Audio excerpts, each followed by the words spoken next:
Hello students, today our topic is Unit 2 Natural Resources. In that I am going to introduce classification of natural resources.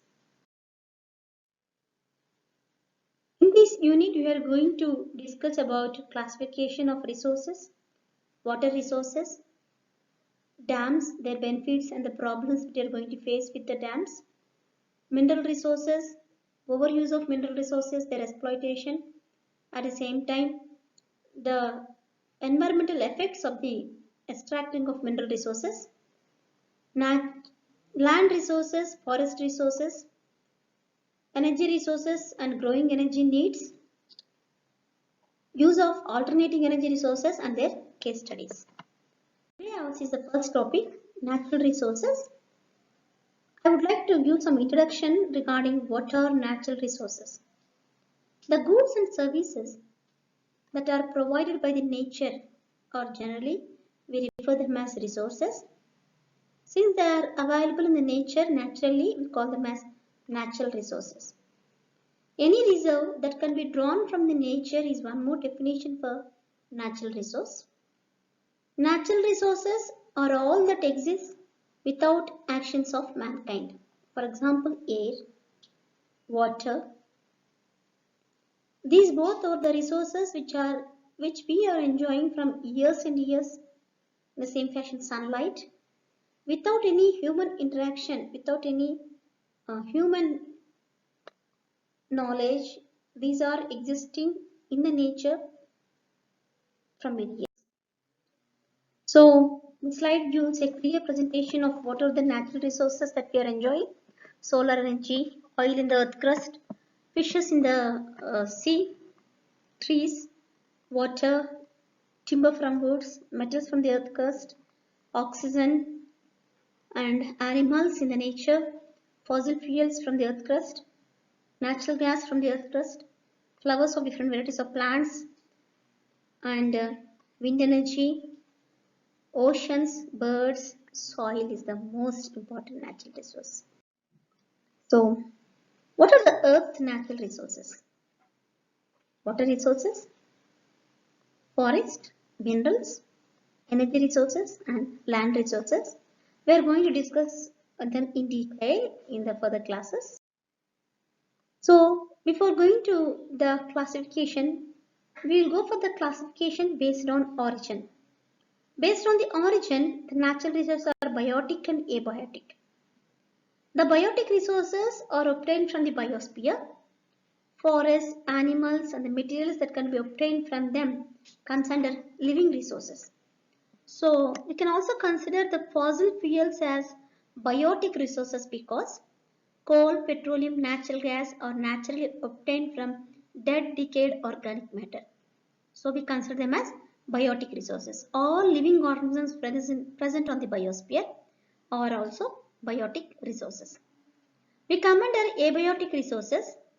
Abiotic resources are those that come from non-living and inorganic materials. Examples of abiotic resources include land, water, air, heavy metals, and also different metallic resources that are obtained from the earth crust like copper, iron, gold, silver, etc. So that is based on the origin. If we go for a classification based on the deposits or stock available, they can be classified into renewable and non-renewable natural resources. So our next definition will be renewable resources. Renewable resources that can be used without any risk of its ending up in the nature. For example, sunlight, it is available in unlimited quantity. So it is never exhausted, it is inexhaustive. At the same time, this can be generated within a given span of time. Every day we get sunlight. So sunlight, air and water are the renewable resources and we don't have a risk of ending them up in the near future. So these are infinite sources of energy. So if you go for a reflection spot, let us pause the video for a few seconds and answer this question. Give some examples of resources. Immediately that flashes into your mind the solar energy, hydropower energy and wind energy. At the same time, these things should come into your mind: forest, wildlife, wind energy, biomass energy, tidal energy, hydropower, solar energy, etc. So, our next thing is what are non-renewable resources? Resources that cannot be replenished with the speed at which it is consumed. These are non-renewable resources. So, they are in a fixed amount. Non-renewable or renewed very slowly, or at times they are not at all renewed. Once these resources exhausted, they cannot be replenished. So, one reflection spot, you can pause the video for a fraction of a second. Give some examples of non-renewable resources. Those resources which cannot be renewed very quickly in a less time span. Okay. In your mind, there may be coal, natural gas, petrol, etc. Yes, all those answers are true.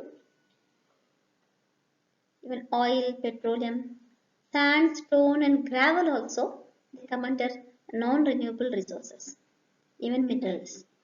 So resources are limited and are either renewable or non-renewable. So all renewable resources I have listed like this, and non-renewable resources at a glance you can see in this picture. To summarize, the renewable resources are infinite, non-renewable resources are finite. Infinite renewable resources like sunshine and food, which we are enjoying from millions of years, again I am repeating, whereas finite are fossil fuels and minerals. All renewable resources, they need some management. If not, they also become non-renewable. The resources that need management are forest, soil, fish culture and agriculture. If you don't manage the forest, if you go for deforestation, then many problems will occur like floods, soil erosion, land devastation and all these things. But if you go for afforestation, you can prevent all the disasters that occur because of deforestation. At the same time, you have to maintain soil, you have to nourish the soil, and you also have to prevent soil erosion. Fish and agriculture are the most important things for the mankind. So we have to maintain proper technical ways to follow this fish culture and agriculture. So continuous usage of renewable resources at times might make them non-renewable. So care should be taken in managing some renewable resources. So this is about the summary of this slide. We have gone through the classification, renewable, non-renewable, and I have also explained you what are different types of renewable resources and non-renewable resources. Thank you.